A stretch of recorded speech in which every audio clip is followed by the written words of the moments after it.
অবশেষে না আপনার দেশে চলে গেল মাগুরার সেই ছোট্ট মেয়ে আসিয়া।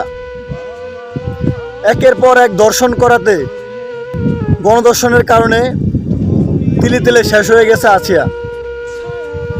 হাসপাতালে মৃত্যুর সাথে পাঞ্জা লড়ে সেখানে হেরে গেছে, এখন না আপনার দেশে চলে গেছে। আমাদের বাংলাদেশে এরকম হাজারো আসিয়া গোপনে এইভাবে জীবন দিতে হয়েছে। আপনারা জানেন, বিগত কয়েকটি বছর ধরে আমাদের বাংলাদেশে যত পরিমাণ ধর্ষণ হয়েছে, কোনো ধর্ষণের বিচার আজ পর্যন্ত কি কেউ পেয়েছেন? আসিয়া ধর্ষণ হয়েছে, তার মৃত্যু হয়েছে। আসিয়াকে যারা ধর্ষণ করছে তাদের কি বিচার হবে? আসিয়ার বাবা মা কি বিচার পাবে? আমাদের এমন একটা বাংলাদেশ, এখানে ধর্ষণকারী জিতে যায়, আর যারা দর্শক তারা জিতে যায়, যারা ধর্ষণকারী তারা হেরে যায়। তো আমাদের বাংলাদেশে দর্শকের পক্ষে উকিলের অভাব হয় না, আর দর্শিতার পক্ষে কোনো উকিল নাই। আপনি যখনই একটা দর্শন করবেন তখনই আপনি 2 থেকে 3 মাস আপনি জেল খাটবেন, তারপর আপনি আবার চলে আসতে পারবেন, কামব্যাক। তো এখান থেকে আসার পরে দিয়ে আপনি আপনার দেখা দেখি আরেকজনে দর্শন করলো, তখনও তার দর্শন করা শেষ, সে জেল থেকে চলে আসলো।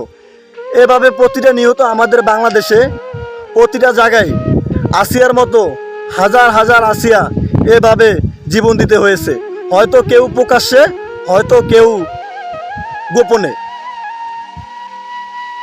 তো আসিয়ার একটা ইচ্ছা ছিল, তাকে যখন মেডিকেলে নেওয়া হয়েছে ঢাকা, তখন আসিয়া বলছিল, লাস্ট তার কথা ছিল যে আমাকে যখন কাজ করা উঠাবে তখন আমি তাকে আমার নিজ হাতে আমি তাকে বিচার করব। হয়তো আমার সেই বোনের ওই বিচার করার ক্ষমতা আর ছিল না, হয়তো আমার বোনটি জানতো না যে সে না আপনার দেশে চলে যাবে।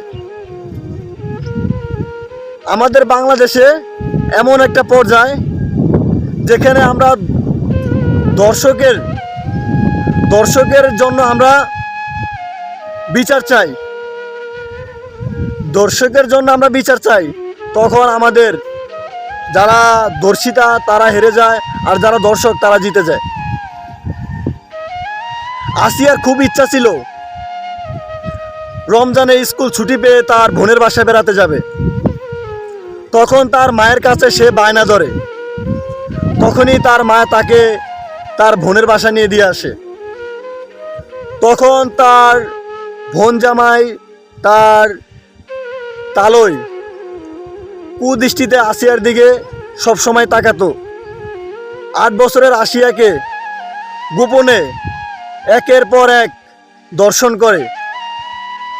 তখন থেকে আসিয়া ছোট মেয়ে না বোঝার মতোই তখন তাকে এমন একটা অবস্থা করছে, শেষ পর্যন্ত আসিয়া মৃত্যুর সাথে পাঞ্জা লড়ে ঢাকা মেডিকেলে সে মারা যায়। এভাবে কি আমাদের জীবন চলবে? এভাবে কি আমাদের দেশে দর্শিতা হেরে যাবে আর দর্শক জিতে যাবে? কবে পাবো আমাদের এই বাংলাদেশে দর্শনের বিচার? কবে পাবো আমাদের বাংলাদেশে দর্শনের বিচার? আসিয়ার মা কি পাবে এই দর্শনের বিচার? আসিয়ার বাবা কি পাবে এই দর্শনের বিচার? তো যাই হোক বন্ধুরা, ভিডিওটা সবাই শেয়ার করে দিবেন, ভিডিওটা লং করব না। আমার খুব ইচ্ছা ছিল যে আমি অন্যায়ের বিরুদ্ধে আমি লড়ব, সত্যের পথে সবসময় চলব।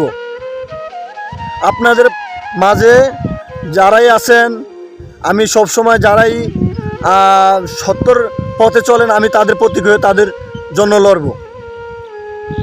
তো বন্ধুরা, এই পর্যন্ত ভিডিওটা শেষ করলাম। সবাই ভিডিওটা শেয়ার করে দিবেন, অন্যকে দেখার সুযোগ হলো। ভালো থাকবেন, সুস্থ থাকবেন। আল্লাহ হাফেজ, আসসালামু আলাইকুম।